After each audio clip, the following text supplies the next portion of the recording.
দেখো, পিজির শর্টেজ ভারতবর্ষে দেখা দিচ্ছে।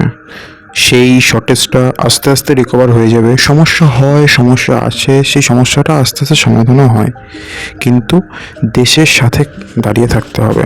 হতে পারে আমাদের বিরোধিতা আছে এই পার্টির থেকে, এই পার্টির থেকে, এই পার্টির থেকে, কিন্তু দেশের হিতে যখন কথা আসে তখন একসাথে জোট হয়ে থাকতে হয়, কিন্তু সেই জিনিসটাই আমরা পারি না। সেই জিনিসটাই আমাদের দেশের রাজনৈতিক পার্টিগুলো পারে না। বোঝা গেল তো? দেখো, এলপিজি যে শর্টেজটা হচ্ছে সেটা পুরো ওয়ার্ল্ডেই হচ্ছে, ভারতেও সিমিলারলি হওয়ারই কথা। এখানে তো এমন না যে সরকার কিনছে না এলপিজি, সেটা তো না, কিনছে, কিন্তু স্ট্রেট অফ হরমুজটা ব্লক থাকার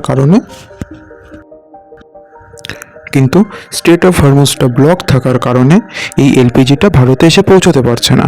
এটা বেসিক জিনিস, এটার উপরেই বেস করে সম্পূর্ণ দেশে এলপিজি এলএনজির শর্টেজ দেখা দিয়েছে। এখানে সরকারের কী দোষ? এখানে যারা শিপগুলো যাচ্ছে সেই শিপগুলো তো আসবে ভারতে না।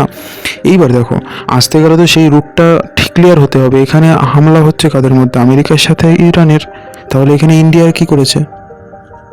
আর এটা শর্টেজ হলে সরকারের কী দোষ? সরকার তারপরে চেষ্টা করেছে ইরানের সাথে কথাবার্তা বলে, ইরানটি বলেছে ঠিক আছে এখন আর ভারতের কোনো শিপসের ওপরে অ্যাটাক করা হবে না। অতএব দুটো এলপিজি যে শিপ জাহাজকে স্ট্রেট অফ হরমুজ দিয়ে পাস করার অনুমতি ইরান দিয়েছে। তার মানে ওই জাহাজের ওপরে কোনো অ্যাটাক করা হবে না। এটা বেসিক জিনিস, বুঝতে পেরেছো তো? তাহলে এই জিনিসটা তো কথাবার্তা করতে সময় লাগবে।